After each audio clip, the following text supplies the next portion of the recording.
आ जाता है, वो पैसे में भी चुंबक की इतनी आनंदता प्रकट हो जाती है कि वो पैसा भी दूसरे पैसे को खींच कर लिया आता है। बोलो सही है कि गलत है? लाता है कि नहीं लाता? उसी तरह वैष्णव जो होता है, जो भगवान का उपासक होता है, भगवान का भजन करने वाला होता है, स्मरण करने वाला होता है, जो भगवान की अविरल भक्ति को धारण करने वाला होता है, वो एक दो को ले जाकर भगवान के चरणों में नहीं छोड़ता, ना जाने कितनों को ले जाकर भगवान के चरणों में छोड़ देता है और भगवान के सुपुर्द कर देता है। वो परम भगवदीय वैष्णव का लक्षण है। अगर किसी परिवार में कथा हो रही है और वो कथा अगर हो रही है और आप सब श्रवण कर रहे हैं, आप सब धारण कर रहे हैं, तो आपको इसका प्रसन्नता होना चाहिए, इसका आनंद होना चाहिए, इसका आपको एक सुख का अनुभव होना चाहिए कि महाराज आपके क्षेत्र में अगर भगवान की कथा श्रवण करने का सौभाग्य मिल रहा है तो कहीं हमारे भी पूर्वजों की कृपा हुई होगी, तब जाकर हम इस कथा के पंडाल में पहुँचे हैं महाराज।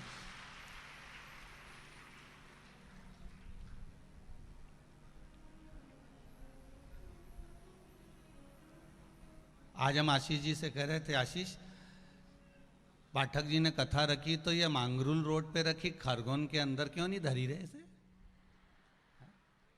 मांगरूल रोड पर क्यों धरी? और खरगोन नगर से लगभग 5 मिनट 10 मिनट का रास्ता, तो इतना तो खरगोन में रखना चाहिए, यहाँ क्यों रखी है? तो कहा गुरुजी ये तो पता नहीं, परंतु ये पता है कि सब व्यवस्था गाड़ी घोड़ा और जो भी आने वाले हैं वो अच्छे से आ जाएं और ट्रैफिक जाम भी ना हो, खरगोन नगर के लोगों को तकलीफ भी ना हो, इसलिए इसको मांगरूल रोड पे रख दी। फिर अंदाज़ा लगाया कि ये कथा मांगरूल रोड पर क्यों हुई, उसका कारण इतना सा है क्योंकि भगवान कृष्ण ने द्रौपदी से कहा था, द्रौपदी जो जितने कदम चलकर भगवान की कथा में पहुंचता है उतने अश्वमेध यज्ञ वो अपने जीवन के कर लेता है। अब मांगरूल रोड पे कथा हुई तो आप लोग थोड़ा बहुत तो चल कर आए होगे। अरे बोलो तो सही, चले हो ना थोड़ा बहुत? तो जितने कदम तुम चलकर यहाँ शिव महापुराण की कथा में पहुंचे हो ना, जितने कदम चलकर तुम यहाँ तक पहुंचे हो, तो एक डायरी छोटी सी रख लो और एक पेन रख लो, जितने कदम चलो नहीं, पड़ोसन से बोल दीजिए हमारे छेड़ जे मत जब तक मैं मानी पहुंच जाऊं, जब तक मैं मानी पहुंचू ना तब तक हमारे छेड़ जे मत तू हो। और चलती चलती जपती जा श्री शिवाय नमस्तुभ्यम 1, श्री शिवाय नमस्तुभ्यम 2, कदम चलती जाओ और गिनती जाओ। और यहाँ तक आने पर जितने कदम तुमने लिखे जाते समय भी उतना अंदाज़ा लगा लेना। अब जितना जाते आते में तुम्हारा हिसाब जुड़ जाएगा, हिसाब लगने के बाद तुम्हें मालूम पड़ जाएगा, हिसाब लगने के बाद तुम्हें मालूम पड़ जाएगा कि तुमने कितने अश्वमेध यज्ञ अपनी जिंदगी के कर लिए हैं भगवान की कथा में जाने पर, कितने अश्वमेध यज्ञ कर लिए।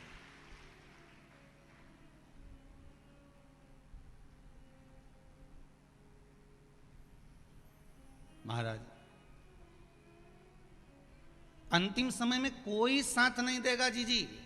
अरे सुन लीजिए और खरगोन वालियों, अंतिम समय में कोई साथ देने वाला नहीं। और जितने आस्था चैनल पर कथा सुन रहे हो, जितने फेसबुक और यूट्यूब पर कथा श्रवण कर रहे हो, जितने अपने अपने मोबाइल पर कथा सुन रहे हो या टीवी पर आस्था चैनल पर कथा सुन रहे हो, वो भी ध्यान लगाकर सुन लेना, अंतिम समय में कोई साथ देने वाला नहीं। ये जितने अपने मिलते हैं ये कोई साथ नहीं देगा। आखिरी में केवल चिता पर छोड़ेंगे, आग लगाएंगे, वापिस लौट के आ जाएंगे, थोड़ी देर नहाएंगे और फिर अड़ोसी पड़ोसी 4-5 पूड़ी बना के भेज देंगे आलू की सब्जी के साथ, सब निपटाएंगे जोरदार। और फिर कल की तैयारी करेंगे कि उठावना कितनी बजे करना है, बस इससे ज़्यादा कोई।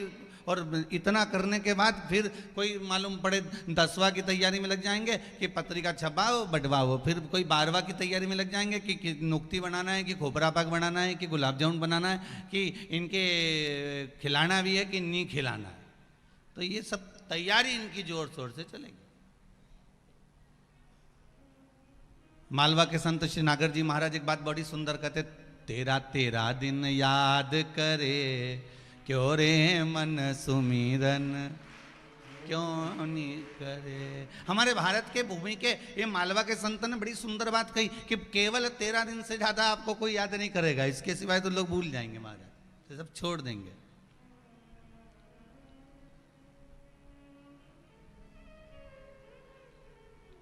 महाराज, जब छोड़ चलूं इस दुनिया को, होठों पे नाम तुम्हारा हो, चाहे नरक मिले चाहे स्वर्ग मिले, हृदय में वास तुम्हारा हो। नाथ, ये स्वर्ग मिले चाहे नरक मिले ये तो हम नहीं कर सकते, ना हमको मालूम ना तुमको मालूम। जी तुम्हें मालूम हो तो जरूर बता देना कि तुम नरक जाओगे कि स्वर्ग जाओगे।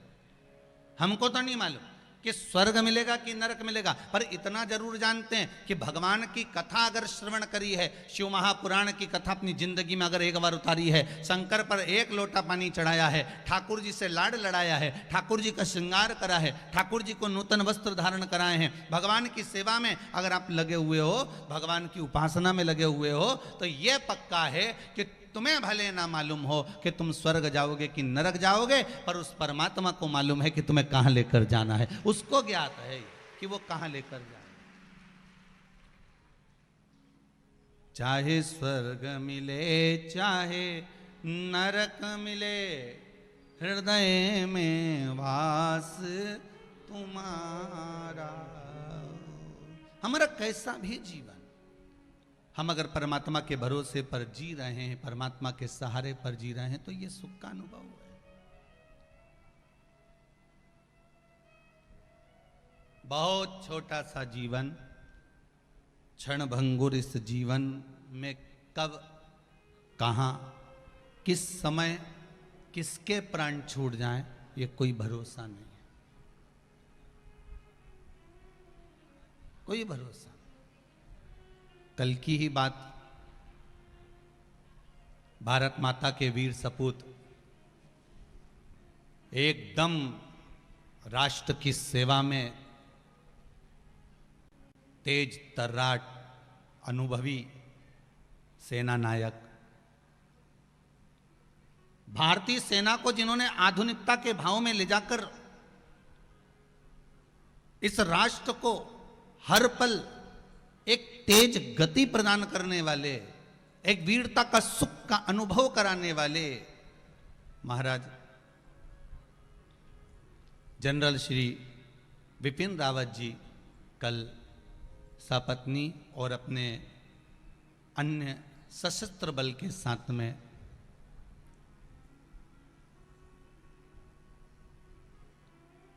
एक हेलीकॉप्टर दुर्घटना के अंतर्गत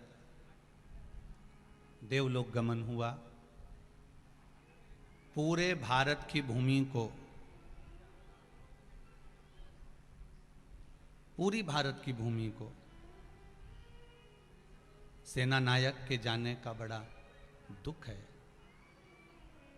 कुछ 2 मिनट का पनवी श्री शिवाय नमस्तुभ्यम के माध्यम से श्रद्धांजलि, आस्था चैनल के माध्यम से और पाठक परिवार के माध्यम से और इस व्यासपीठ और खरगोन वासियों के माध्यम से पूरे विश्व के साथ में मिलकर 2 मिनट की श्रद्धांजलि भगवान शिव के नाम के साथ में उन शहीदों को प्रदान करते हैं। श्री शिवाय नमस्तुभ्यम, श्री शिवाय, श्री शिवाय नमस्तुभ्यम, श्री शिवाय नमस्तुभ्यम, श्री शिवाय नमस्तुभ्यम,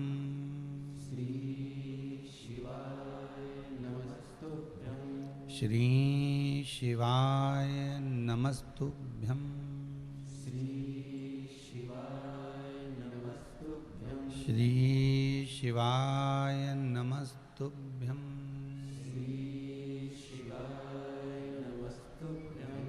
हर हर महादेव। भगवान देव अधिदेव महादेव की कथा कहती है महाराज, भगवान शिव की उपासना कहती है। आपके जीवन का जो सुख है, आपके जीवन का जो आनंद है, वो परमात्मा की शरणागति के बिना प्राप्त ही नहीं हो सकता।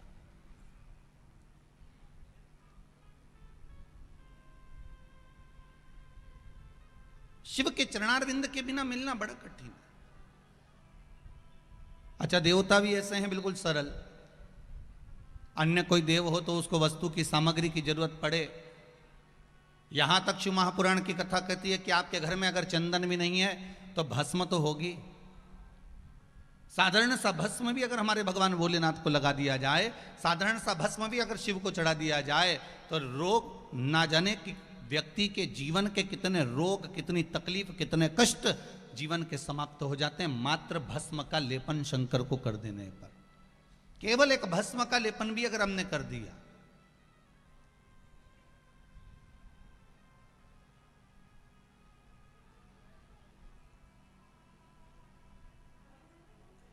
प्रथम वैष्णव अगर कोई है तो वो शिव है, प्रथम वैष्णव। एक आप लोगों ने भागवत में सुना होगा कि भगवान कृष्ण का प्रागट्य हुआ तो सबसे पहले अगर कोई दर्शन करने के लिए अगर कोई गए तो मेरे भोलेनाथ जी गए, और अगर राम जी का प्रागट्य हुआ तो सबसे पहले दर्शन के लिए गए तो मेरे शंकर भगवान गए। अगर कहीं जीव भटक रहा होता है और कोई भगवान को पुकारे, मेरे शिव क्या दे सकते हैं, मेरे शंकर क्या प्रदान कर सकते हैं, मेरे भोलेनाथ आपको क्या प्रदान कर सकते हैं। अगर कोई पूछे कि हम शिव की आराधना कर रहे हैं, हम शंकर की भक्ति कर रहे हैं, हम शंकर का स्मरण कर रहे हैं, शंकर हमें क्या देंगे, शिव हमें क्या प्रदान करेंगे, तो आप कह सकते हो कि शंकर हमें राम और कृष्ण की भक्ति प्रदान करते हैं, शंकर हमें राम और कृष्ण के चरणों में ले जाकर छोड़ देते हैं, शंकर हमें भगवान के चरणारविंद का सुख प्रदान कर देते हैं। शिव एक कार्य बड़ा प्रबल करते हैं कि आपको भगवान की भक्ति तक ले जाकर छोड़ देना, आपको राम और कृष्ण तक ले जाकर छोड़ देना।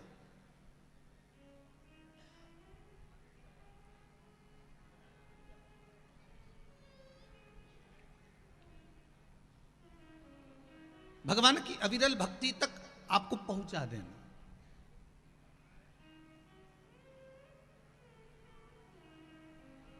पांच प्रश्न हैं शिव महापुराण के अंतर्गत, विष्णु पुराण के अंतर्गत 5 प्रश्न, और वो प्रश्न है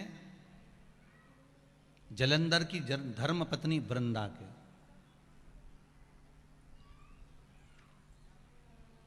ये जो कथा चल रही है खरगोन नगर में, मेरा निवेदन है जितने भी श्रोता भाई बहन टीवी के माध्यम से कथा सुन रहे हैं, बड़े ध्यान लगाकर सुनना। 5 प्रश्न माता वृंदा ने भगवान देवाधिदेव महादेव और भगवान श्रीहरि भगवान नारायण के सामने कहा। कब? जब वृंदा का पति जलंधर के प्राण छूट गए।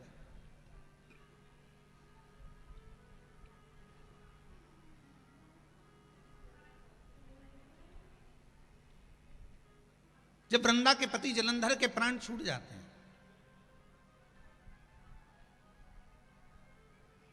बिलखती है वृंदा। और आप सभी को शिव महापुराण की कथा में पहले भी कहा है महाराज कि जलंधर कोई दूसरा रूप नहीं है। जलंधर भगवान शंकर को एक बार जब क्रोध आया, और वो क्रोध मेरे बाबा भोलेनाथ जी को आया, तो ब्रह्मा जी ने देखा कि शिव जी के इस क्रोध को कहाँ ले जाकर रखना है, इस क्रोध को कहाँ ले जाकर छोड़ना है। तो भगवान ब्रह्मा जी ने उस क्रोध का एक घोड़ा बना दिया, उस घोड़े को ले जाकर समुद्र में डाल दिया। समुद्र में उस घोड़े को जब डाला गया तो उस क्रोध का ही एक पुत्र पैदा हुआ जिसका नाम जलंधर था।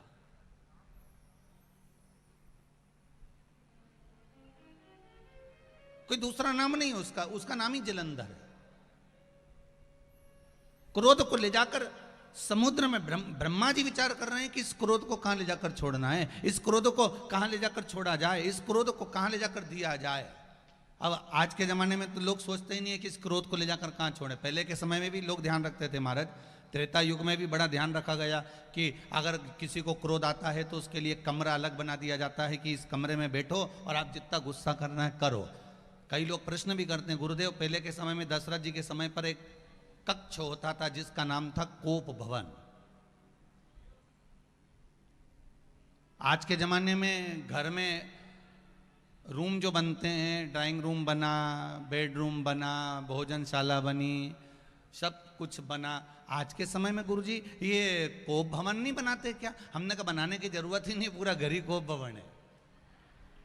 कोई घर कोप भवन से कम है क्या? जिसको देखो वही मुंडा फुला के बैठा रहे। कहीं इधर अम्मा भगोने जैसा मुंह लेके बैठे, कहीं बहू उधर भगोने जैसा मुंह लेके बैठे, कहीं ननंद उधर बैठी, कहीं छोरा उधर बैठा। और जो घर में आई नहीं ऐसा ऐसा आए कि बस पूछो ही मत, तन्न तन्न करके आए और फन्न फन्न करके वो जाए। अभी इंदौर की कथा में कहा था, एक बात आप लोगों ने सुनी होगी कि पति पत्नी में झगड़ा होता है तो पति झगड़ा करके बाहर जाता है और पत्नी झगड़ा करके अंदर जाती है। अब वो तो बाहर गया तो वो विचार करके गया, अब नहीं हुआ चाहे कुछ भी हो जाए। और ये झगड़ा करके अंदर गई तो तकिया में मुंडा रख के जो रोबा पड़ी है, मुंडा करके जो रोबा पड़ी। अच्छा प्लान भी बहुत करती है, रोते रोते प्लान करे, इससे तो मरी जाऊं तो कई मतलब कि या तो घर चली जाऊं, पर मन में आए दूसरी बार लेने नहीं आया तो यही आपने नहीं जाना जा। अच्छा ईमानदारी की बात बताऊं जीजियो, एक खरगोन वाली हो, बड़ी ध्यान से सुन, जो बहुत ईमानदारी की बात है। कितना ही झगड़ा हो जाए, कितना ही लड़ाई हो जाए, झगड़ा करके अंदर जाना पर बाहर मत जाना, बिल्कुल मत जाना। चाहे कोई कितना ही तुम्हें पानी पे चढ़ा दे, कोई कितना ही तुम्हें चना का झाड़ पे चढ़ा दे, पर अपने नहीं जाना तो नहीं जाना। और कोई तुमसे कहे अब जब इतनी लड़ाई हो रही, इतना झगड़ा हो रही है तो जा, तो मायका चली जाए, तो चुप रहे, कहे कुछ नहीं जो जा, तो अपने तो नहीं जाना, चाहे कुछ भी हो जाए नहीं जो।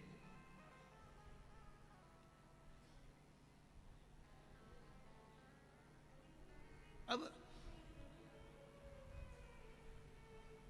भगवान शिव के क्रोध को ले जाकर वो क्रोध को कहां रखा जाए ये विचार करा जा रहा है। व्यक्ति को जब क्रोध आता है तो विचार करना पड़ता है कि इसको रखा कहां जाए, किस जगह पर इसको रखा जाए। तो ब्रह्मा जी ने उस क्रोध को समुद्र में दिया जिससे जलंधर उत्पन्न हुआ। अब जलंधर उत्पन्न तो हो गया, पर जलंधर के उत्पन्न होने के बाद में जलंधर का जो विवाह हुआ वो वृंदा के साथ में हुआ। अब वृंदा के साथ में विवाह हुआ तो जलंधर बड़ा उपद्रवी था। अब देवताओं ने कहा कि जलंधर को मारना है। भगवान शंकर के पास खबर गई तो शिव जी ने कहा मारने को तो मार सकते हैं, पर दिक्कत इतनी सी है कि वृंदा का सात्वित्व तो बड़ा प्रबल, और यदि वृंदा का सात्वित्व अगर इतना प्रबल है तो फिर इसको मारना मुश्किल है।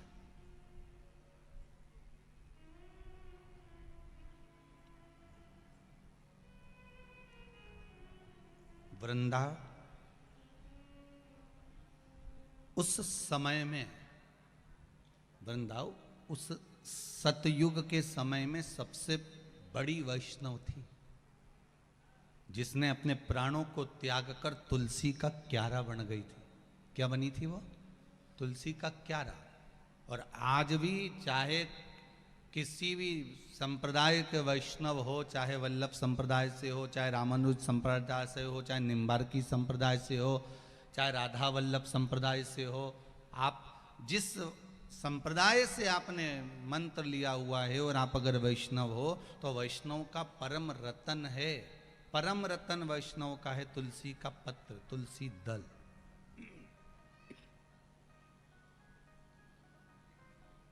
परम रतन है।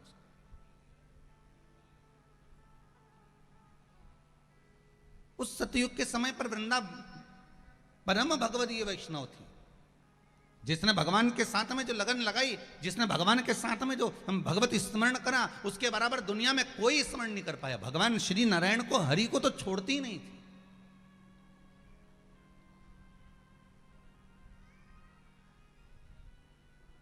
एक क्षण के लिए भगवान को नहीं छोड़ती, एक क्षण के।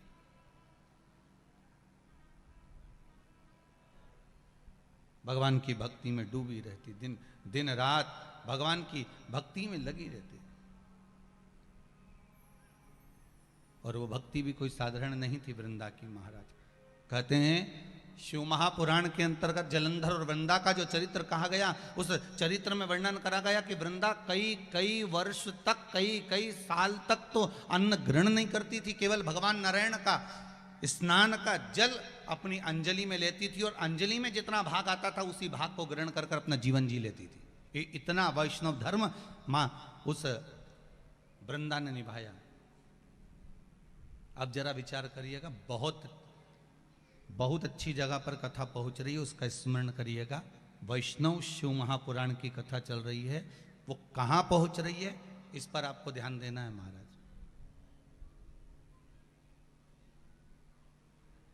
कई वर्ष तक जो केवल जल भगवान नारायण के चरणारविंद का जल, उनके स्नान का जल पीकर अपना यापन कर रही हो, कई वर्ष तक भगवान विष्णु की अविरल भक्ति में डूबी हुई हो, तो विचार करना कि वो परम भगवदीय वैष्णव कितनी होगी। और इतनी भगवान की भक्ति में डूबने वाली, इतनी भगवान का रसास्वादन करने वाली, इतनी भगवान के चरणारविंद के सेवा में लीन लेन रहने वाली, और जब उस वृंदा के पति को मारा गया और वृंदा का पति जब मर गया तब वृंदा की आंख में जल भर गया, और जल भरकर 5 प्रश्न वृंदा ने भगवान शंकर और भगवान विष्णु से करे।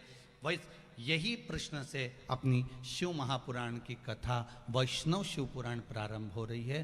तो 5 प्रश्न वृंदा ने करे।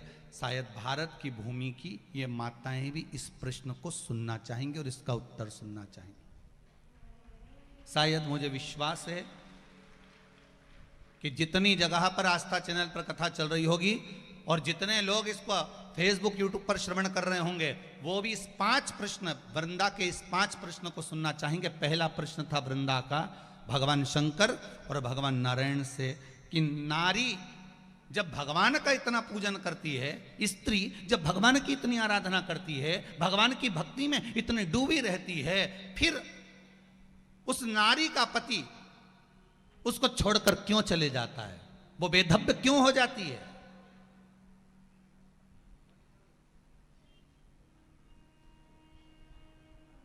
अभी कोरोना महामारी के चलते पिछले वर्ष में इतने लोग जो शांत हो गए, उस शांत होने में कई माताओं ने पत्र लिखा। जैसे आप लोग ये पत्र लिखते हो ना, ये पत्रों आप लोगों ने जो लिख लिख के भेजे हैं, ऐसे कई पत्र माताओं ने लिख लिख कर भेजे कि गुरुजी ये बताओ कि हम तो इतना भजन करते हैं, हम इतना स्मरण करते हैं, हम इतनी भक्ति धारण करते हैं, हम इतनी कथा सुनते हैं, हम इतना नाम जाप करते हैं, हम शिव के मंदिर इतने जाते हैं, हम राम के मंदिर इतने जाते हैं, हम कृष्ण के मंदिर इतने जाते हैं, हम इतना भगवान का भजन करते हैं, फिर कारण क्या हुआ कि हमारे पति हमको छोड़कर चले गए? मैंने एकादशी का व्रत करा, मैंने प्रदोष का व्रत करा, मैंने शिवरात्रि का व्रत करा, मैंने तीज का व्रत करा, छोटी तीज, बड़ी तीज, ये तीज, वो चतुर्थी, पंचमी, छठ, अष्टमी, सारे व्रत हमने करे, फिर कारण क्या? फिर क्या कारण? और केवल खरगोन के लोग इस प्रश्न को नहीं सुनना चाह रहे हैं, पूरा विश्व इस प्रश्न को सुनना चाह रहा है कि जो वृंदा ने जो प्रश्न करा है वैष्णव धर्म के अंतर्गत करा है कि जब परम भगवदीय वैष्णव, जब भगवान का भजन करने वाला, भगवान की उपासना करने वाला वैष्णव कहते हैं किसको है? जो भगवान की भक्ति में डूबा।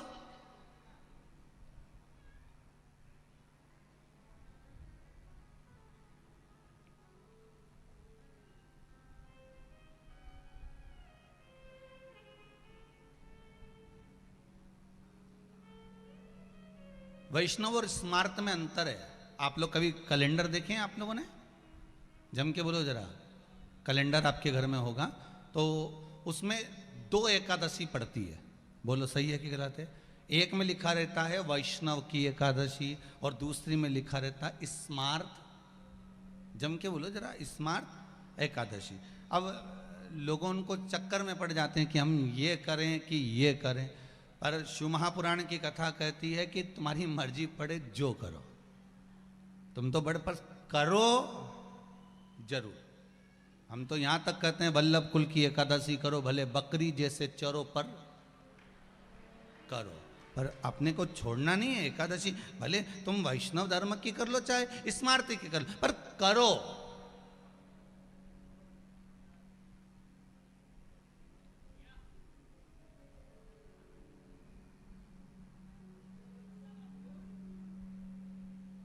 अब कल वो ऑफिस में किसी ने व्हाट्सएप पे मैसेज लिखा है, खरगोन के कोई कौन सी कॉलोनी की कौन सी बहन ने लिखा, तो उन्होंने लिखा हमारा खरगोन में कथा हो रही है महाराज जी की। अब महाराज जी से हमें ये पूछना है कि हम आस्था चैनल पे टीवी पे सुने कि पंडाल में जाके सुने। अब बताओ इनको। तो वो समीर जी बोले कि वो गुरु जी वो आया है, इसका उत्तर क्या लिख के देना है। तो हमने कहा लिख के एक बात उनको कह दो कि एक घर में पिज़्ज़ा बुलवा लो और एक टीवी पे पिज़्ज़ा देख लो, ठीक है। समझ में आ रहा है ना, थोड़ा थोड़ा आ गया कि नहीं आ गया। तो बस दोनों में क्या अंतर होगा। अगर नजदीक में कथा हो रही है और आपके, हम तो यहां तक कहेंगे महेश्वर, बड़वानी, मंडलेश्वर और जो आसपास के गांव में जितने भी गांव के लोग आसपास में निवास कर रहे हैं, हम तो उनसे भी कहेंगे देखो कुछ भी हो, शादी के अगर पत्रिका आई है, पत्रिका से मतलब है अगर सूचना मिली है कि कथा हो रही है, तो एक बार जाके स्टेज पे मतलब दूल्हे को लिफाफा जरूर दे के आओ, उन्हें फोटो खिंचवा के आओ। तो दूल्हे को लिफाफा दे के फोटो इसलिए खिंचवा, साहब कि तुम्हारे यहाँ से पत्रिका आई थी ना तो हम आए थे, हो हमारा फोटो देख लीजिए। तो भगवान के भी मालूम पड़ जाएगा कि के खरगोन में कथा हुई और इन्हें फोटो खिंचवाया, भगवान भी देख, लीला भाई के है फोटो में है, के भैरू सिंह के है, ये भी है। तो इसको दिखना चाहिए कम से कम। हो शंभु शरणे पड़ी, मांगू घड़ी रे घड़ी, दुख काटो, दया करी ने दर्शन शंभु, मांगू घड़ी रे दुख काटो, दया करी ने दर्शन। भगवान शिव से निवेदन, आप सबसे भी निवेदन, भाव से सुनो। और कथा सुनने बैठो तो ऐसे मत बैठना किसी ने मार ठोक के बिठाया, चुपचाप बैठ ही रह जाए, ऐसे नहीं बैठना। अपन तो घर से चलो नहीं जा तो जोरदार, मैं तो चली वृंदावन राणा, मेरे तो भाग जगे और महलों में तेरे आग लगे। हमें कोई मतलब नहीं, हमें तो कथा सुनना है। 7 दिन घर वालों से कह दीजो मैं 7 दिन कथा में जाऊंगी और कथा सुनूंगी, और जितने टीवी पे सुन रहा है वो भी बोल देना अपने अपने परिवार वालों को, हमारी कथा सुन ली जो 1 बजे से 4 बजे तक आ रही है और मेरे को मत परेशान करना, मैं कथा सुन लूँ। पहला प्रश्न है वृंदा का, जो संपूर्ण विश्ववासियों को सुनना है, उसका उत्तर कि महाराज जब हम इतना पूजन करते हैं, इतने व्रत करते हैं, जितना तो पुरुष व्रत नहीं करता, जितना पति व्रत नहीं करता, उतना नारी तो करती है ना। चतुर्थी का व्रत करती, तीज का व्रत करती, छठ का व्रत करती, सोमवार करे, मंगलवार करे, 16 सोमवार करे, संतोषी माता का व्रत करे, कहीं लक्ष्मी जी का व्रत करे, कहीं तीज का व्रत करे, कहीं कोई सा व्रत करे, कहीं किसी का उद्यापन करे, कहीं एकादशी का व्रत करे, कहीं प्रदोष करे, कहीं संक्रांति करे, कहीं 16 सोमवार, सारे व्रत माताएं करती है। तो वृंदा का पहला प्रश्न है, जब नारी इतने प्रेम से भगवान को रिझाती है, मंदिर जा जाकर पूजन करती है, रात रात भर बैठकर जागरण करती है, ढोलक बजाकर मंजीरा बजाकर कीर्तन करती है, एकादशी का भजन करती है, फिर नारी के भाग्य में ही ये क्यों लिखा होता है कि नारी के सामने कई नारियों का पति चले जाता है और उसको बेधव्यता का जीवन जीना पड़ता है। जैसे जलंधर की जाने के बाद वृंदा अकेली पड़ गई, तब वृंदा ने शंकर और भगवान नारायण से यह प्रश्न किया। वैष्णव का, एक परम भगवदीय वैष्णव का उस परमात्मा से प्रश्न है।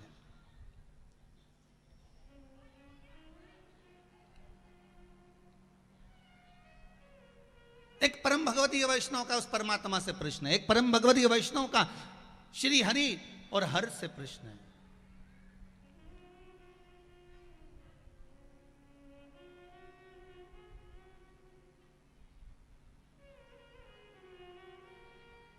एक भगवान का भक्त भगवान से प्रश्न कर रहा है कि आप उत्तर दो।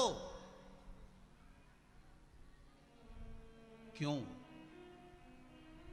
किस लिए,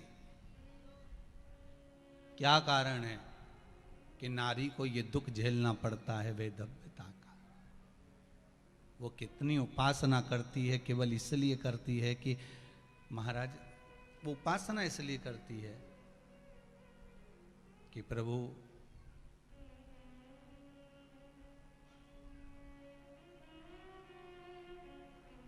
मेरे शीश पर लाल चूनर हो, मांग में सिंदूर भरा हो, माथे पर बिंदिया हो, नाक में नथनी हो, हाथ में चुड़ला बड़ा हो, पांव पैजनिया हो, महापुर मेहंदी लगा हो, तब मैं जाऊं। प्रत्येक मां भगवान से प्रार्थना करती ही यही है।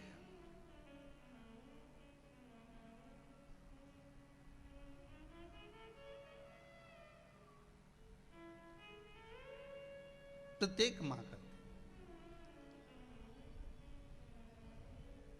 महाराज, मेरे माथे पे कुमकुम की बिंदिया रहे,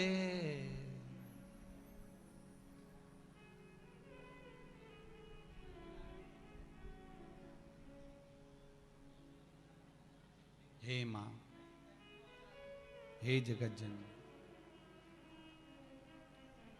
हे मेरे भोलेनाथ, हे श्री नारायण, हे लक्ष्मी मैया, मेरे माथे पे कुमकुम की बिंदिया रहे और मैया कोई कामना ही नहीं।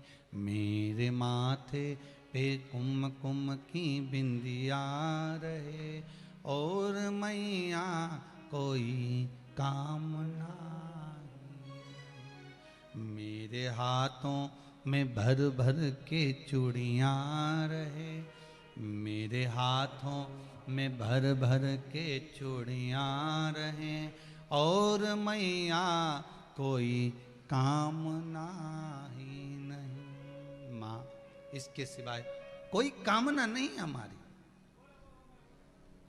कोई कामना। फिर क्यों ऐसा हुआ? तब भगवान नारायण कुछ नहीं बोले। क्यों नहीं बोले? क्योंकि वृंदा के सात्वित्व को नारायण ने डिगाया था।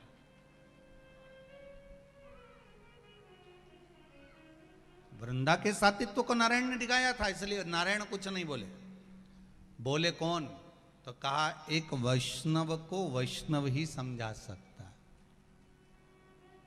एक वैष्णव को वैष्णव ही समझा।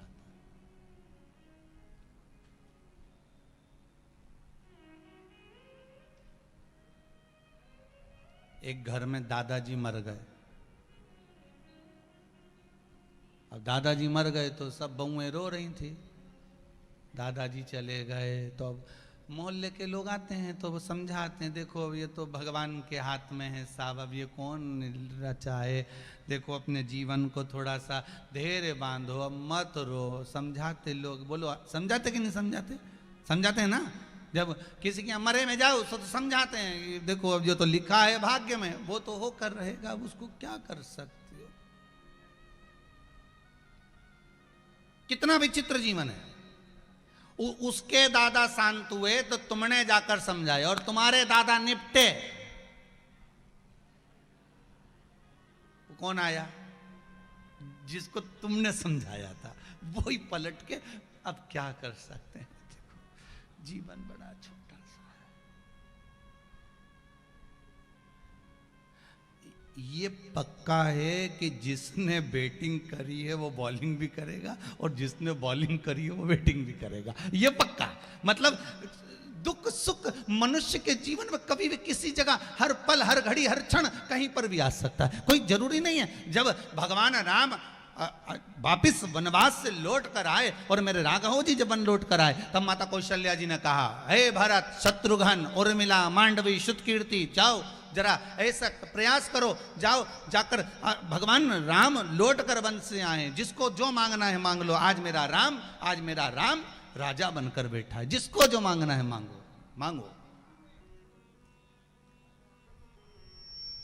मांग लीजिए।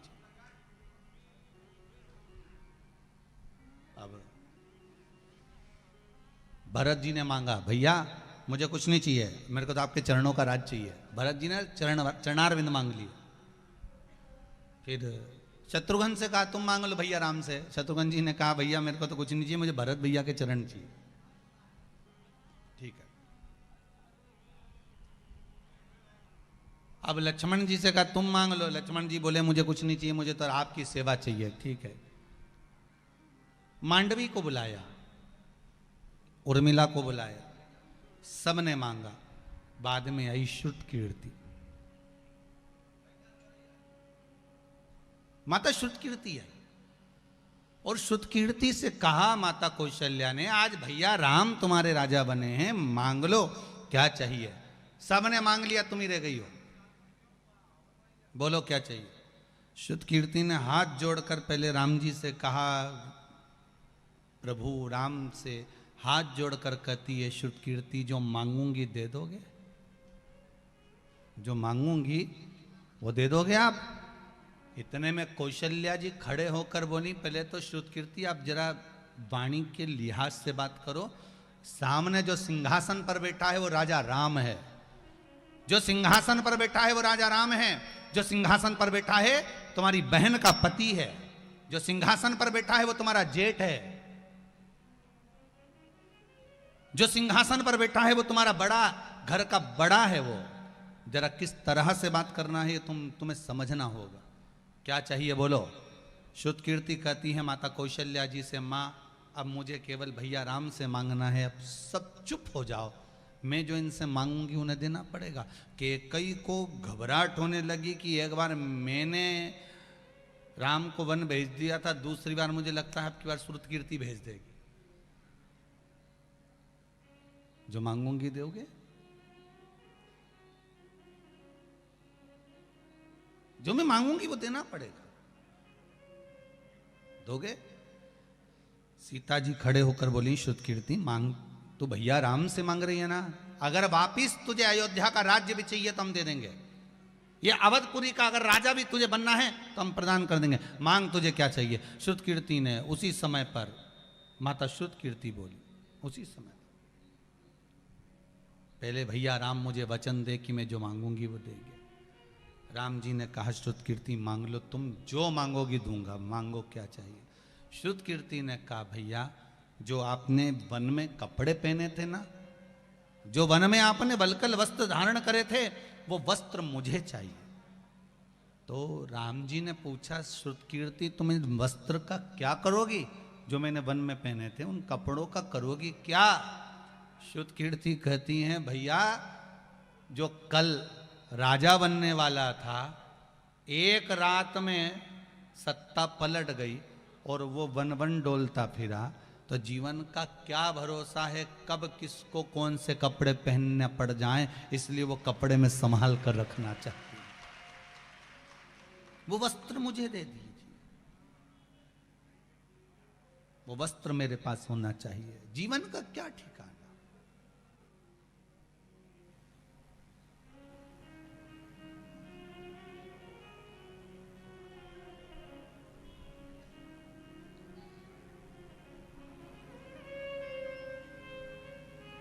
जीवन का भरोसा क्या है, ठिकाना क्या है, कब कौन से वस्त्र धारण करना पड़ जाए, कब कौन से वस्त्र पहनना पड़ जाए, कब कौन से वस्त्र हमारे जीवन में हम धारण कर रहे हैं, ये कोई भरोसा जीवन का नहीं है।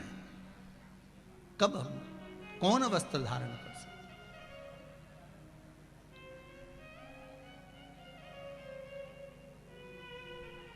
कोई भरोसा।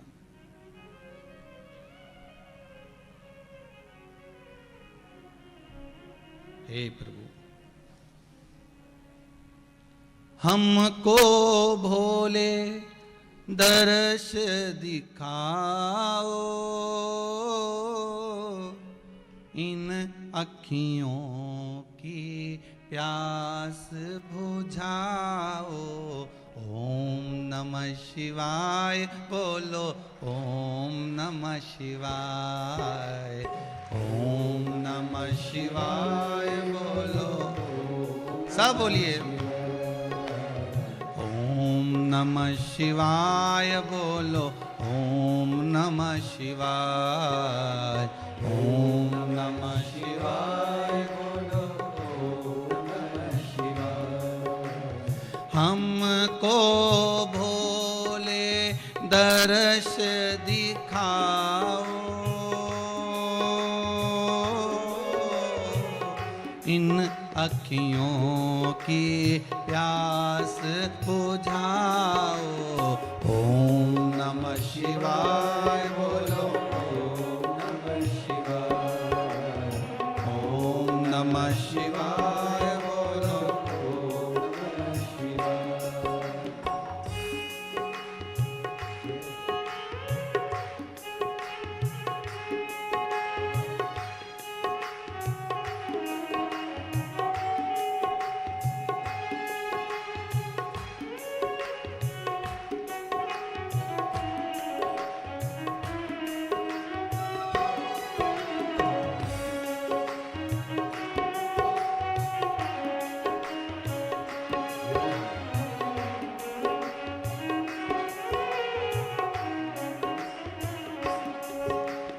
तुम अभयंकर तुम अविनाशी, तुम ही हो कैलाश के वासी। ओम नमः शिवाय बोलो ओम नमः शिवाय। ओम नमः शिवाय बोलो ओम नमः शिवाय। बोलो ओम नमः शिवाय। ओम नमः शिवाय बोलो ओम नमः शिवाय।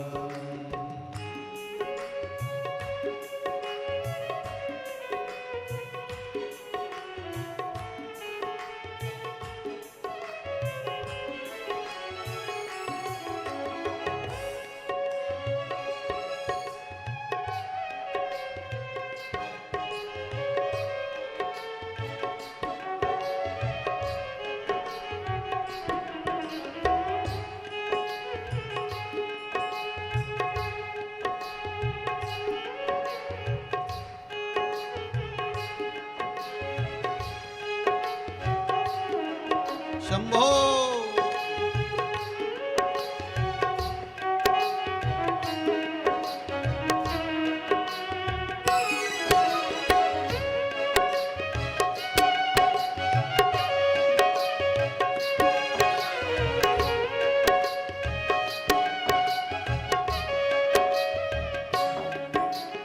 हमको भोले दर्श दिखाओ,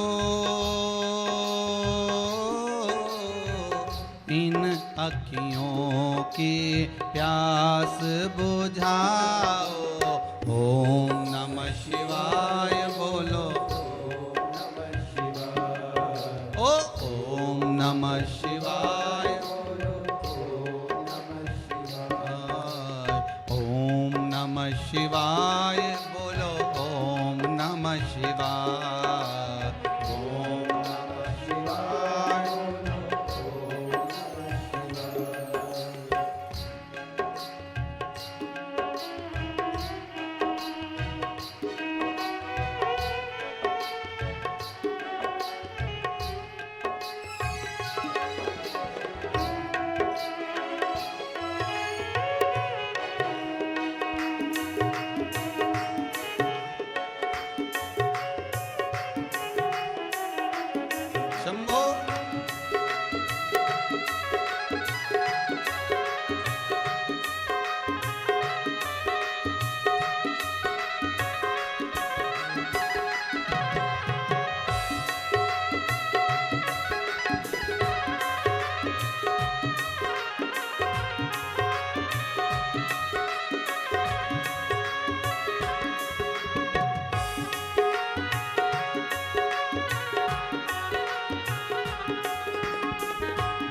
भयंकर तुम अविनाशी, तुम ही हो कैलाश के वासी। ओम नमः शिवाय बोलो, ओम नमः शिवाय, ओम नमः शिवाय बोलो, ओम नमः शिवाय बोलो, ओम नमः शिवाय बोलो, ओम नमः शिवाय, ओम नमः शिवाय बोलो, ओम नमः शिवाय बोलो, ओम नमः शिवाय बोलो, ओम नमः शिवाय, ओम नमः शिवाय बोलो, ओम नमः शिवाय बोलो, ओम नमः शिवाय बोलो, ओम नमः शिवाय, ओम नमः शिवाय बोलो, ओम नमः शिवाय। भगवान शिव की कथा कहती है, मेरे ओघड़दानी त्रिकालदर्शी कैलाशी अविनाशी शिव का चरित्र कह रहा है। माता श्रुत कीर्ति ने वस्त्र मांगे कि कौन वस्त्र कब पहनना पड़ते हैं, ये कोई भरोसा नहीं जीवन का।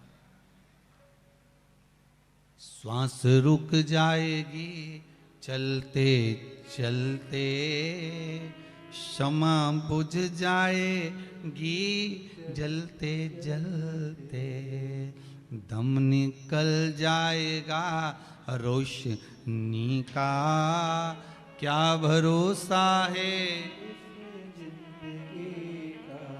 कोई भरोसा है क्या? कोई भरोसा।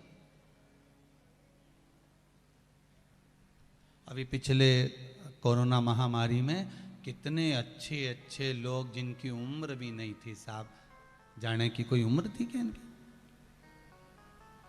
कोई उम्र नजर आ रही थी, फिर भी अच्छा थी। कोई उम्र नहीं, कोई भरोसा। और भगवान से प्रार्थना करना, बहुत ध्यान दीजिएगा, भगवान से प्रार्थना करना, रोज 1 लोटा पानी शिव जी को ये कहकर चढ़ाना कि बाबा अब जो दुख देख लिया अब वो वापिस मत दिखाना, सर्वे भवन्तु सुखी, सब सुखी रहें ऐसी कृपा कर, कोई दुखी ना हो।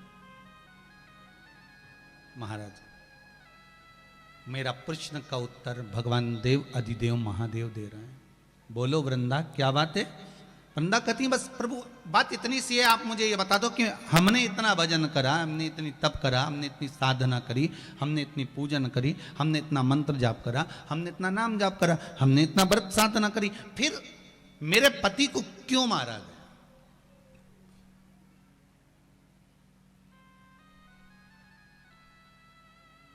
फिर क्यों मारा? नारायण ने नहीं समझाया, एक वैष्णव को समझा रहा है। कोई दूसरा समझाने वाला नहीं होता, समझाने वाला कोई अच्छा ही, और शंकर तो गुरु हैं, समझाने में भी प्रबल होते हैं। होता है, एक चेला और एक गुरुजी जा रहे थे और जाते जाते जाते जाते बीच रास्ते में उनको नदी दिखी तो चेले ने कहा गुरुजी नदी में तो खूब पानी है, जोरदार पानी बह रहा गुरुजी। गुरुजी बोले हाँ बहुत बड़ी नदी है और अच्छा पानी बह रहा है।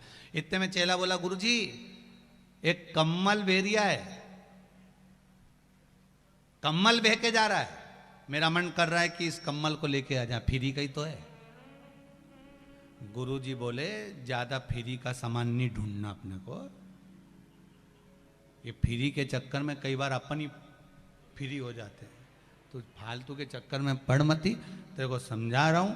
नहीं गुरुजी कम्मल अच्छा दिख रहा है, पानी में बह रहा है, इसका तो कोई मालिक भी नजर नहीं आ रहा, मैं तो जाऊंगा और लाऊंगा। गुरुजी समझाए, गुरु ने कह दिया नहीं जाना तो नहीं जाना, चेला नहीं माना, नहीं गुरुजी मैं तो जाऊंगा। और गुरु वो तो कूद गया पानी में, और कम्मल लेने जैसे ही पहुंचा, अब वो कम्मल तो नहीं था ने भालू था।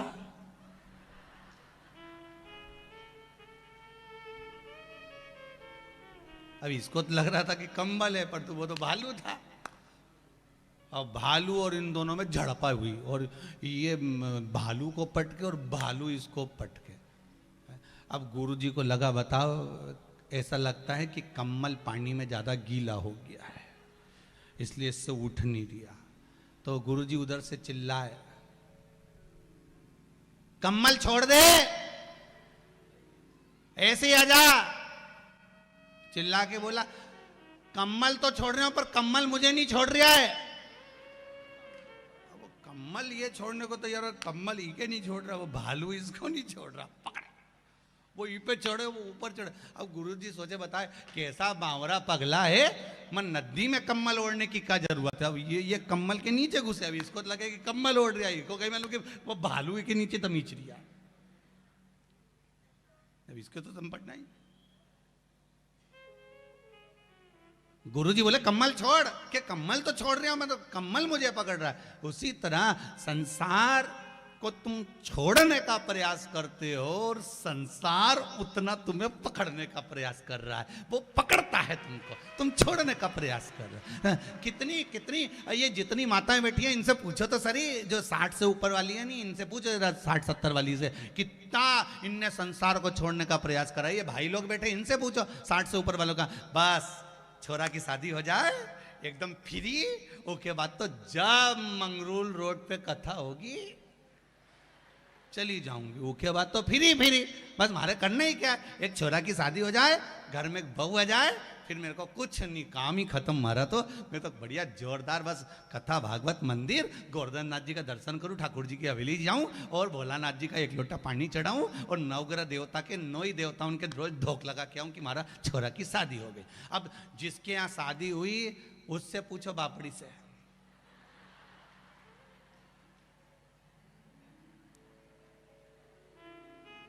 पहले तो अपने मन से खा भी लेती थी, पर जब से घर में जगदम्बा बरसी है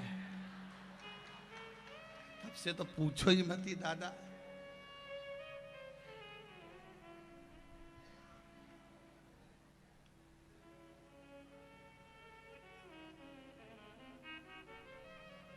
अब तो कोई जम के चिल्ला देना, बच्चे ही चिल्ला दें, बाऊ, इतने में सास को डर लग जाए, अभी तो मायके गई थी, कहां से आ गई? तो छोरा बोले, बहू नहीं बाऊ, मकोड़ा कीड़ा, तो बाऊ कहने से बहुत सुना। तो फिर सोचा भगवान बस कृपा हो गई, घर में बहू आ गई, इसका छोरा छोरी हो जाए एकदम फ्री। अब तुम सब अच्छे से जानती हो कितनी फ्री हुई हो, सबसे ज़्यादा फ्री छोरा छोरी के बाद तो बहू हो जाती है, आराम से मोबाइल देखे, टीवी देखे, हेडफोन लगाए न सोई जाए, और छोरा छोरी तुम्हारा प्राण खाए। दादी दादी वही ये डोकरा उन जी का भी सबका दादाजी दादाजी दादाजी, और फिर एक आध बार दादाजी दोच दे ना, पक्के जा अपना बाप का पास, जा अपनी मम्मी के पास, जा कहीं हमारे पास पड़े जा, निकल उधर से। फिर वो रोता रोता उसकी मम्मी के पास जाए, फिर मम्मी उसको धो दे, तो गया क्यों था दादाजी के पास, अब मत जाना कभी भी। और भगोना हो गया मुंडा, भगोना। 15 दिन से दादाजी छोरा छोरी संभाल रहे, दादी छोरा छोरी संभाल रहे। एक बार अगर डांट दिया, भगा दिया, और इसकी दिन की जो नींद का समय है वो डिस्टर्ब हो गया नहीं, फिर तो साफ, फिर तो हम मत जाना, हम मत करना, ऐसा मत जाना, हो समझा दे, बढ़ा दे।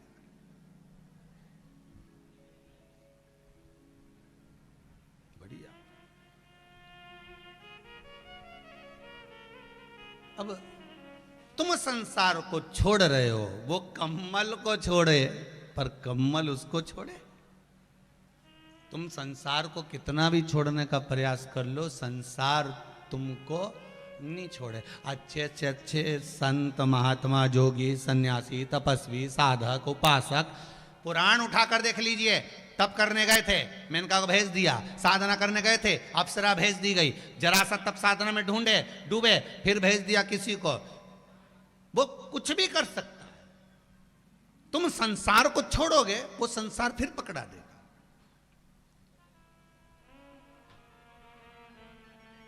वो नहीं छोड़ने देगा।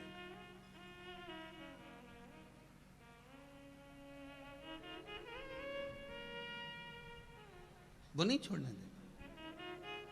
शिव पुराण कह रही है, शंकर भगवान ने कहा सुनो ए वृंदा, तुम्हारा प्रश्न है कि तुम पूजन करती हो, पाठ करती हो, अर्चना करती हो, आराधना करती हो, सेवा करती हो, चाकरी करती हो, तुम व्रत करती हो, उसके बाद भी नारी का पति क्यों चले गया, उसका कारण क्या था? वृंदा सुनो, सुनो वृंदा, आज मैं जो तुम्हें कह रहा हूं, संपूर्ण ब्रह्मांड में हर नारी का यह प्रश्न है जो प्रश्न तुमने करा है। तुम परम भगवदीय वैष्णव हो, इसलिए आज तुमको एक वैष्णव ही समझा रहा है। और जितने टीवी के माध्यम से सुन रहे हो, खरगोन की इस पावन धरा पर बैठकर, ब्रज तारा कॉलोनी के इस ग्राउंड में बैठकर सुन रहे हो, बहुत ध्यान से सुनना। आपके भीतर भी ये प्रश्न होगा कि आखिर ऐसा क्यों हुआ, कारण क्या था। तब शंकर जी ने कहा सुन वृंदा, तेरा जो ये पति है जलंधर, इसकी मृत्यु की जो तारीख और तिथि थी वो तो 9 वर्ष पहले निकल चुकी है। कितने वर्ष पहले? जम के बोलो, 9 वर्ष पहले। 9 वर्ष पहले ये जलंधर मर जाता। 9 वर्ष पहले इस जलंधर की मृत्यु निश्चित थी, मरना था इस तारीख पर, इस तिथि पर, इस समय पर, इस घड़ी पर, इस पल पर। वृंदा, पर तेरा भजन इतना प्रबल था, तू जो व्रत करती थी, तू जो साधना करती थी, जो तू उपवास करती थी, जो तू दान करती थी, जो तू पुण्य करती थी, जो तू कथा सुनती थी, जो तू मंदिर जाती थी, तेरा पुण्य जोड़ जोड़ कर इकट्ठा कर कर तेरे पति के खाते में दिया गया, इसलिए 9 साल ज्यादा निकाल दिया। कई माताएं कहती हैं हम गुरुजी हमने कौन सा पाप करा बताओ, हम पति चले गया, ये चले गया, हम बताओ। ध्यान रखना, ये तुम्हारे पुण्य का भाग है जो अभी तक जीवित था, ये तुम्हारे पुण्य का भाग है जो अभी तक सुख भोगा। वो मृत्यु की तिथि तारीख तो कब की निकल चुकी थी उस। भगवान कह रहे हैं वृंदा को, तेरा भजन, तेरा तप, तेरी साधना, तेरा उपास, तेरा नियम, तेरे साधना, ये तेरी बल पर है, तेरी साधना।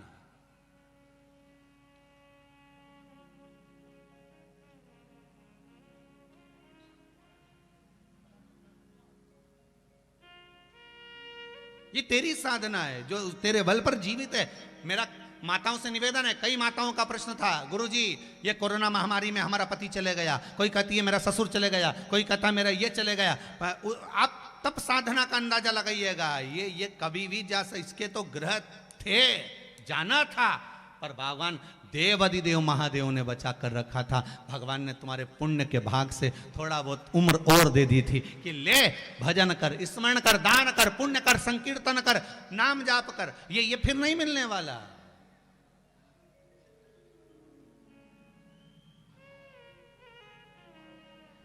एक झटका तो भगवान पहले ही दे दिया। ये जो दूसरी साल का जो कोरोना आया था ना, ये में ज्यादा निपटे हो। पहले बार में तो भगवान ने कहा था इनका पुण्य, दान, संकीर्तन, भजन सब आड़े आ गया, रे छोड़ दो छोड़ दो छोड़ दो। उसके बाद वाला में जब पुण्य सब समाप्ति पर अब देख लिया, अब क्या करना चाहिए, तो क्या अब उम्र को ज़्यादा नहीं बढ़ा सकते।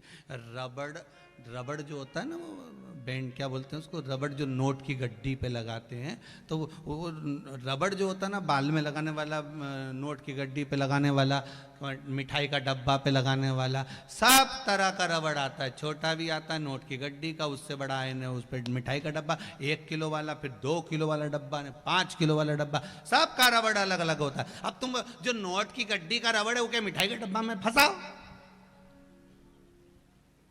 टूटेगा कि नहीं टूटेगा? अरे बोलो तो जम के, टूटेगा ना, तो वो उसमें फंसे ही नहीं। अब 1 किलो का मिठाई का रबड़ तुम 10 किलो में लगाओ तो वो लगेगा। पना उतना जितना पन जाए, उसके बाद अगर पनेगा तो टूटेगा जरूर। उसी तरह तुम्हारा पुण्य पनता गया, पुण्य बढ़ता गया, संकीर्तन बढ़ता गया, दान बढ़ता गया, तो भगवान भी उम्र बढ़ाता गया। पर जब देख लिया कि अब रबड़ नहीं तन सकता, अब जो टूट जाएगा, क्योंकि ये 10 किलो के डब्बे में लगा रहे हैं वो नोट की गड्डी का रबड़, तो फिर भगवान ने कभी टूटेगा जरूर, तो वो आखिरी में टूट ही गया। फिर वो नहीं, फिर नहीं रहा।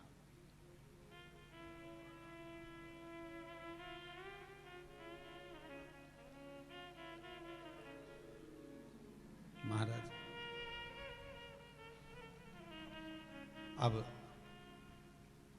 वो रबड़ जब टूटा,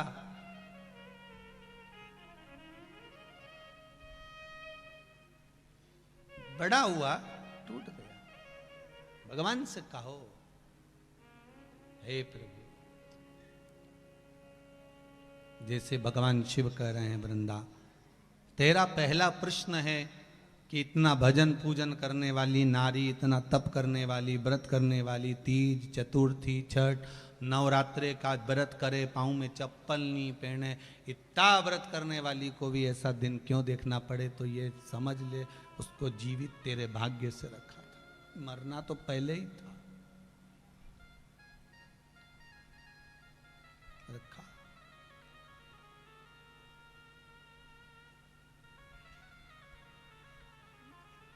जब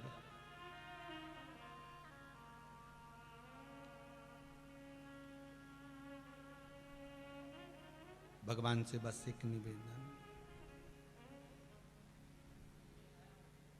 उमापति रखियो मेरी लाज, उमापति रखियो मेरी लाज, उमापति रखियो मेरी लाज, उमापति रखियो मेरी लाज, उमापति रखियो मेरी लाज, उमापति रखियो मेरी लाज।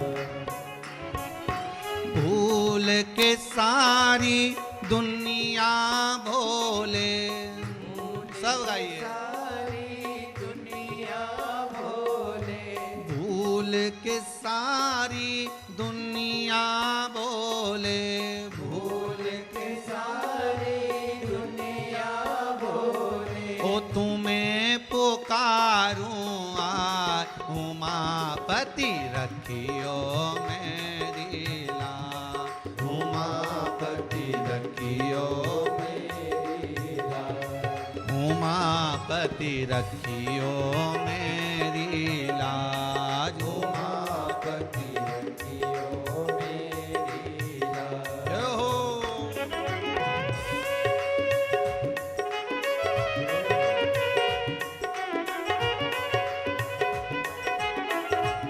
शंभो।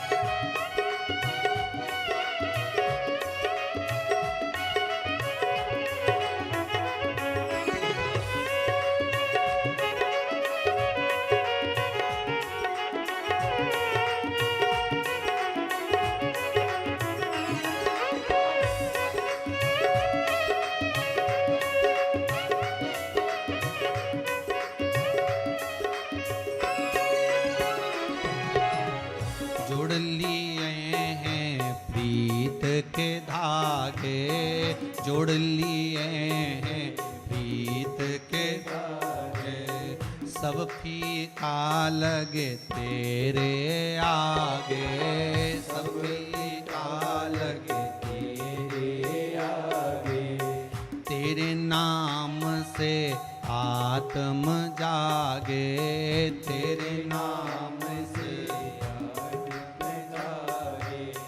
दूर दूर सब अवगुण भागे, दूर दूर सब अवगुण भागे, रोम रोम मेरा तुम्हें पुकारे, रोम रोम मेरा तुम्हें पुकारे, ओ रोम रोम मेरा तुम्हें पुकारे, रोम रोम मेरा तुझे पुकारे, ओ रखियो मेरी लाज, उमापति रखियो मेरी लाज, उमापति रखियो मेरी लाज, उमापति रखियो मेरी लाज, उमापति रखियो मेरी लाज। भूल के सारी दुनिया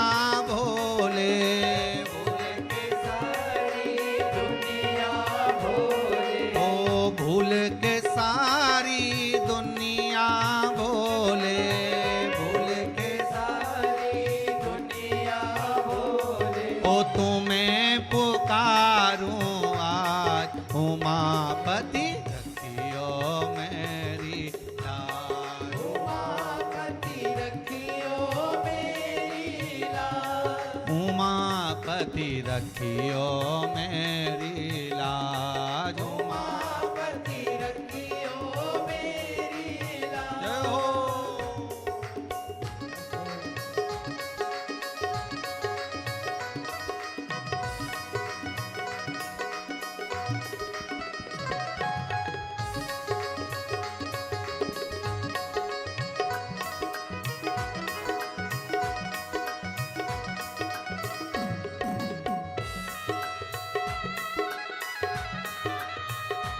शंभो।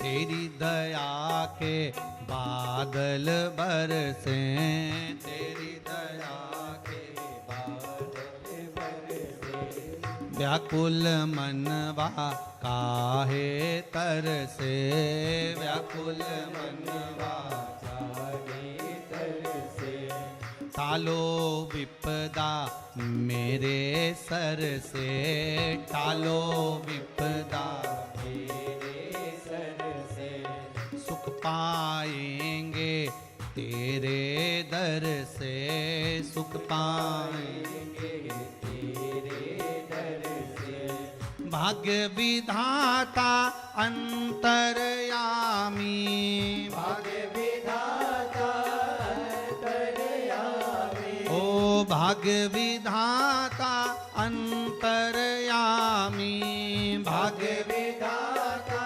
अंतर्यामी। ओ देवों के सिर ताज, उमापति राखो मेरी लाज। उमापति रखियो मेरी लाज।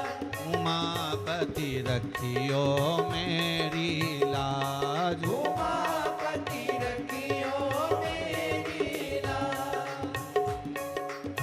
भूल के सारी दुनिया भोले, भूल के सारी दुनिया बोले। ओ भूल के सारी दुनिया भोले, भूल के सारी दुनिया बोले।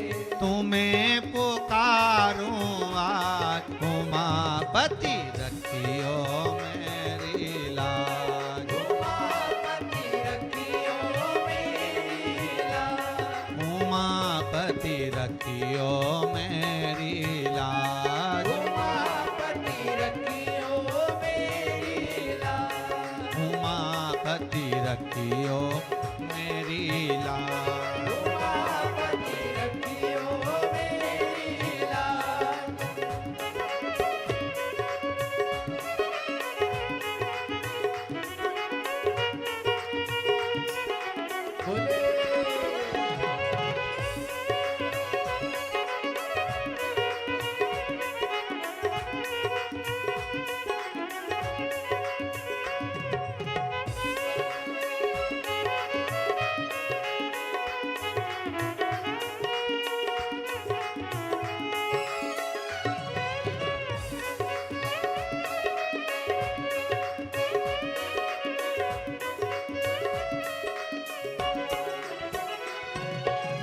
भूल के सारी दुनिया भोले, भूल के सारी दुनिया बोले।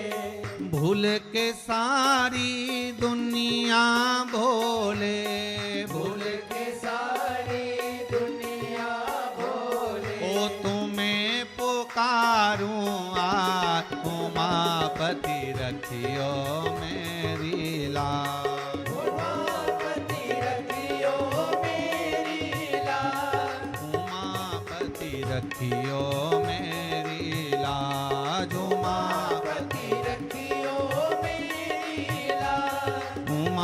उमापति रखियो मेरी लाज, उमापति रखियो मेरी लाज, उमापति रखियो मेरी लाज, उमापति रखियो मेरी लाज, उमापति रखियो मेरी लाज। उमापति रखियो मेरी हर हर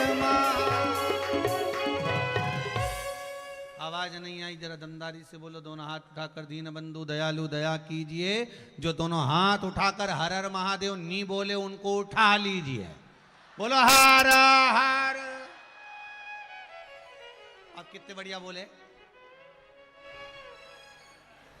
मतलब ये पक्का हो गया। अभी तुम जानना नहीं चाहते हो, आज जाके करो भी क्या, क्या करे, कथा सुने महाराज जी, जाना वहां करेंगे क्या। कहा करो में बैकुंठ के जाए, सूरदास जी अपने पद में गाते हैं, कहा करऊ में बैकुंठ के जाए। ना तो माँ गऊ है ना माँ गोवर्धन है, फिर जाकर करूंगा क्या। वृंदा का पहला प्रश्न का उत्तर देवादिदेव महादेव ने दिया है और वृंदा का दूसरा प्रश्न चालू हुआ है।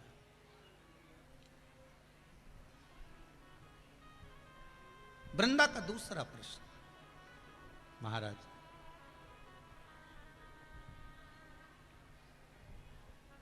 नारी का जब प्रसव पीड़ा होता है, बहुत ध्यान देना महाराज खरगोन वालों, बहुत सुंदर कथा वैष्णव शिव महापुराण की कथा मिली है। और जितने टीवी पर सुन रहे हैं शायद मिले आगे ना मिले, पर प्रेम से सुन लो वैष्णव शिव महापुराण कथा। दूसरा प्रश्न वृंदा आप सबकी तरफ से कर रही है, भगवान देवादिदेव महादेव और नारायण से। प्रसव के समय पर नारी जब बच्चे को जन्म देती है, उस समय पर पूरा परिवार बाहर रहता है। नारी बच्चे को जन्म देती है, तब नारी का दूसरा जन्म होता है। उस समय पर उस नारी के साथ कौन होता है? वो नारी को प्रसव के समय पर धैर्य देने वाला, बल देने वाला, उस समय पर उस नारी के साथ कौन होता है? ये वृंदा का दूसरा प्रश्न है। और बहुत सावधानी से सुनिएगा इस प्रश्न का उत्तर।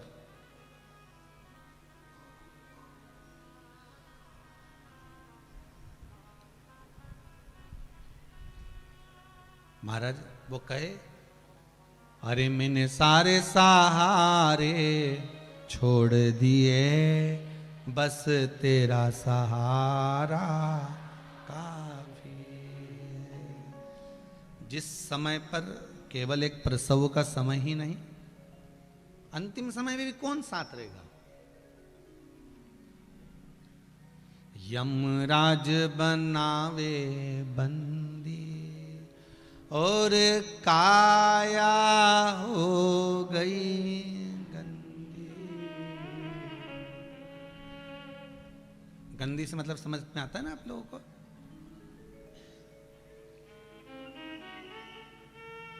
मतलब अभी तक तो लोग इस शरीर को छू भी रहे थे। जब बॉडी पड़ी रहती है ना, मरा हुआ जब शव पड़ा रहता है, उसे कौन छूता है?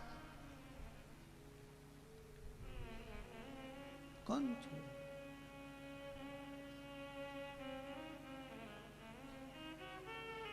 हमारे दीनानाथ जी कहते ना वो कि नारी तो मकान तक, परिवार शमशान तक।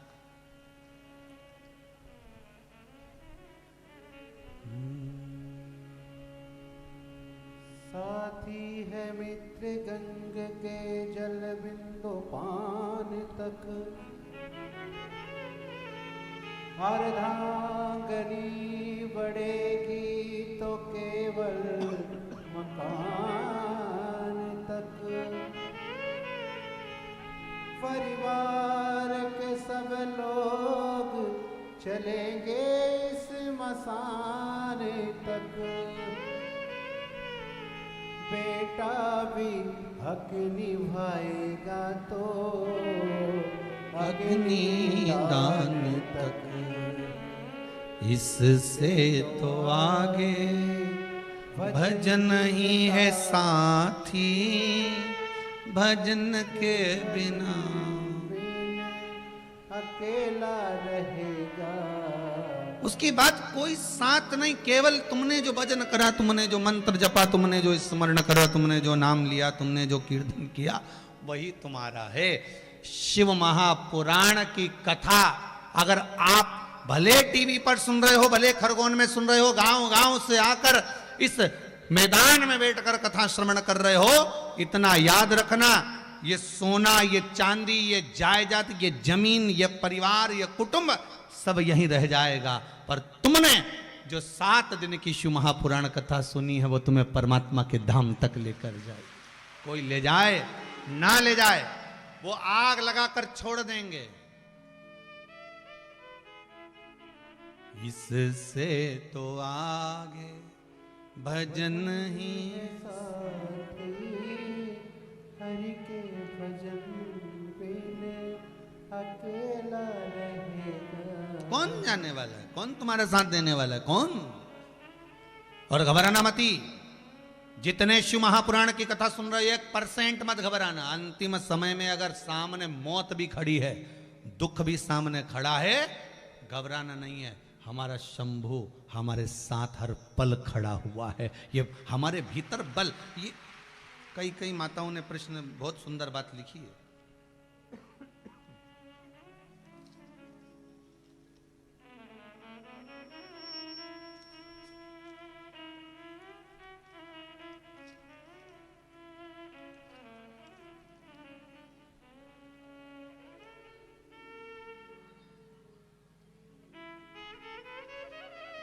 कोई सौभाग्यवती माया नरेंद्र खेरनार शिरपुर जिला धूलिया से महाराष्ट्र से आई हुई हैं। कहाँ बैठी हैं जरा आप ही हैं? आपने लिखा है, मेरा बेटा BSc NAR नर्सिंग में मुंबई में पढ़ता है, उसे 3 साल से वो उत्तीर्ण नहीं हो पा रहा था। माइक देना जरा, पास में ही है तो माइक दे दीजिए, यहाँ दूर होंगे तो फिर सोचेंगे, क्योंकि पब्लिक आप लोग ज़्यादा हैं, माइक इतनी दूर तक पहुँच नहीं पाएगा, तो जो नज़दीक रहेंगे वहाँ तक तो हम प्रयास करेंगे। श्री शिवाय नमस्तुभ्यं। श्री शिवाय नमस्तुभ्यं दीदी, आपके चरण में कोटि कोटि प्रणाम। बाबा की कृपा हो। आप ही आए हैं सिरपुर हाँ, जिला धुलिया से? धुलिया से। जी, बाबा की कृपा है, आप इतनी दूर से आकर खरगोन में कथा सुन रहे हैं, यही बाबा की कृपा है। खरगोन वासियों की ओर से, सभी बाहर से आने वाले अतिथियों की ओर से आपका स्वागत है। क्या कृपा करी भोलेनाथ जी ने आप पर? मेरा बेटा 3 साल से लगातार 1-1, 2-2 विषय में फेल होता था, और मैंने पशुपति व्रत 2 ही किए, उसमें लास्ट ईयर में फर्स्ट क्लास से पास हो गए। ये बाबा की कृपा है। बाबा की कृपा। श्री शिवाय नमस्तुभ्यं। बैठिए बैठिए बैठिए। हर हर श्री शिवाय नमस्तुभ्यं गुरुजी। बाबा की कृपा। श्री शिवाय नमस्तुभ्यं। बाबा की कृपा ही कुछ ऐसी है महाराज। एक बड़ा सुंदर भाव एक किसी ने और लिखा है महाराज जी, श्रीमती कलावती किशोरी लाल धामंडे खरगोन से हैं। कहाँ बैठी हैं? कहीं बैठे हो तो हाथ उठाइए या हाथ हिलाइए। उधर पंडाल के बाहर हो या पंडाल के इधर उधर हो। आप ही ने लिखा है? माइक पहुंच सकता है क्या?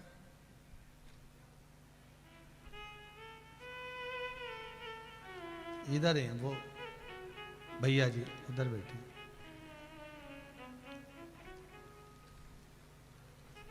बड़ा सुंदर अपने भाव लिखा है इसमें।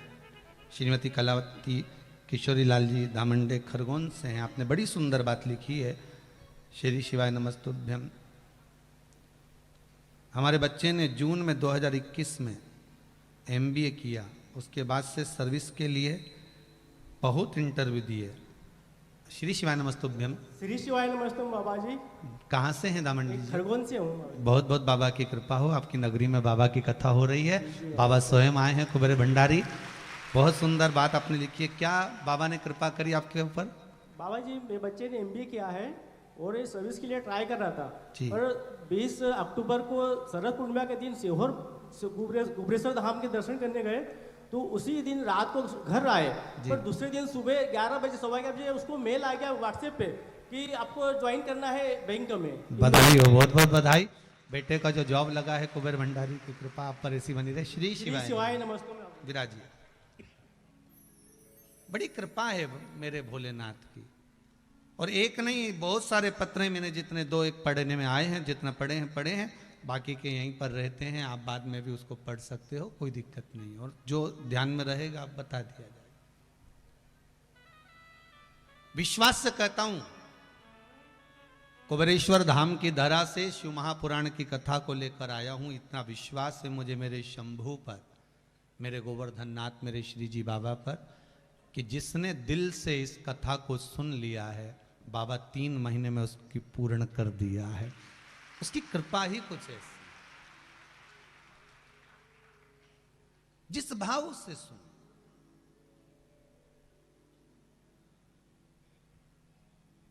और फिर निवेदन करूंगा खरगोन वालों, नजर उतरवा लेना, तुम्हारे ऊपर तो भोलेनाथ जी की तुरंत कृपा हो गई, बड़ी कृपा। ये कथा जो थी ये हरदा में होने वाली थी, आपको मालूम होगा। 9 से तारीख वहां थी, पर वहां कोई समस्या होने के कारणवश, कथा घर में कोई तकलीफ होने के कारणवश कैंसिल करी गई। पूरा पंडाल, डोम, स्टेज, सब तैयारी पूरी हो चुकी थी। यहाँ तक कि सब हलवाई, टेंट सब हो गया था। पर फिर कह रहे ना, वो बिल्ली के भाग से चीका टूट गया। और इधर श्री हिमांशु जी, तुषार जी पाठक लगे हुए थे कथा के लिए। कथा मिलना थी इनको 2024 में या 23 में, क्योंकि कथा खाली तो है नहीं। पर कहीं भगवान कुबेर भंडारी की कृपा, कुबेरेश्वर महादेव की। और सबसे ज्यादा अगर धन्यवाद दूंगा तो मैं उस जीवात्मा को दूंगा, जयप्रकाश जी पाठक, स्वर्गीय जयप्रकाश जी पाठक को दूंगा। कितनी अच्छी जीवात्मा होगी कि उनके निमित्त कथा हो रही है, तो ये समझ लेना कि कथा उनने ली है और पुत्र करा रहे हैं। ये कृपा बाबा की, ये करुणा बाबा की हुई महाराज। और पाठक परिवार को एक चीज के लिए और धन्यवाद दूंगा मैं, कि इतनी कम समय में, लगभग 6-8 दिन, ज्यादा दिन नहीं होगा, 8 दिन के अंदर इतना ग्राउंड कंप्लीट करना, व्यवस्था कर लेना, हर किसी के बस की बात नहीं। स्वयं शंकर ही कर सकता, स्वयं शिव कर सकता। 8 दिन के अंदर इतनी व्यवस्था। हमने कई बार आशीष जी को बोला, समीर जी को बोला, इतनी जल्दी कथा मत दो, नहीं कर पाएंगे। नहीं गुरुजी, पाठक परिवार बोला है, वहां से उनके बच्चे बोले हैं कि हम करेंगे, आप व्यवस्था, आप चिंता ना करें। आप तो बाबा की नगरी है सिद्धेश्वर महादेव की, हमारा खरगोन नवग्रह देवता की नगरी है, और हमको कथा नहीं सुनना है, नवग्रह देवता को कथा सुनना है, तो आप तो कथा करने आओ, कथा वो करेंगे। तो इनके शब्द थे कि कथा कोई करवा नहीं, कथा स्वयं बाबा करवा रहे हैं, कथा स्वयं बाबा करने वाले हैं और सुनने वाले हैं। तो इसके लिए पाठक परिवार को धन्यवाद दूंगा। 8 दिन में इतनी व्यवस्था कर देना, और आपको भी धन्यवाद है जीजियों, 8 दिन में तुम्हारे पास इतनी सूचना पहुंच भी गई और तुम इतनी सारी आ भी गई रे दादा। गजब कृपा भोलेनाथ जी की। अभी तो पाठक जी टेंशन में होंगे, अब टेंट किधर बढ़ाना है, अब किधर लेके जाना, इधर बढ़ाऊं कि इधर बढ़ाऊं कि उनंग ले जाऊं। तो ये बाबा के ऊपर छोड़ो, तुम तो तुम्हारा भजन करो। तुम तो अकेली मत आजो, बस इतना ध्यान रखो, अड़ोसन पड़ोसन पीछे वाली धड़ोसन सभी ने ले चलो, सब चलो। क्योंकि अपन अगर अकेले अकेले कथा सुन लेंगे तो ऊपर जाके अकेले बैकुंठ में कितने बोर होंगे। इसलिए कम से कम मोहल्ले की 2-4 जाए तो अपन वहाँ बैठ के बात तो कर सके कि अपन कौन सी कॉलोनी का है रे, इकट्ठा बैठा है। तो इनसे और पुरुषों से निवेदन है, तुम भी तो निवेदन है, तुम अड़ोसन पड़ोसन दड़ोसन के साथ मत आ जाओ दादा, तुम अपने अड़ोसी पड़ोसियों के साथ आ जाओ, कथा का आनंद लीजिए। खूब शिव कथा है, बड़े अलमस्त होकर सुनो। मेरा भोला बहुत अलमस्त है, एकदम अड़भंग, क्या हो रहा है उसको कोई मतलब नहीं। सारे मंदिर के दरवाजे टाइम पर बंद हो जाते हैं, सारे मंदिर के दरवाजे टाइम पर खुल जाते हैं। शंकर भगवान के यहाँ दरवाजे का काम ही नहीं है, वो आराम से होटला पे बैठे लोटा भर ले और चढ़ा जा आराम से। तुम 24 घंटे सारे मंदिर में जाने का, सारी पूजनों का मुहूर्त होता है, पर शिव महापुराण का कोई मुहूर्त नहीं, शंकर की कथा का कोई मुहूर्त नहीं, शंकर की पूजन का कोई मुहूर्त नहीं, शंकर के पूजन का कोई मुहूर्त नहीं, शंकर के मंत्र का कोई मुहूर्त नहीं, शंकर के दरवाजे जाने का कोई मुहूर्त नहीं। सारे तीर्थों में जाकर जाने का मुहूर्त निकालना, शिव के दरवाजे पर जाने का कोई मुहूर्त नहीं है। किसी ने पूछा शंकर जी तुम्हारे यहाँ आने का कोई मुहूर्त नहीं, तुम्हारी कथा का कोई मुहूर्त नहीं, तुम्हारी पूजन का कोई मुहूर्त नहीं, तुम्हारे यहाँ समय का कोई ठिकाना नहीं, कभी भी आ जाओ, तो कोई एक समय तो निश्चित करो। शंकर भगवान ने काम शमशान में रहते, शमशान का कोई मुहूर्त नहीं होता, कब निपट जाओ कब आ जाओ, जीवन का क्या ठिकाना। तुम्हारे यहां अगर हो कोई खरगोन में ऐसा कि जिसने मुहूर्त निकलवाया, पंडित जी बताओ कौन से दिन मरूं, हमारा मरने का मुहूर्त निकालो, तो कोई मरने का मुहूर्त निकलवाए?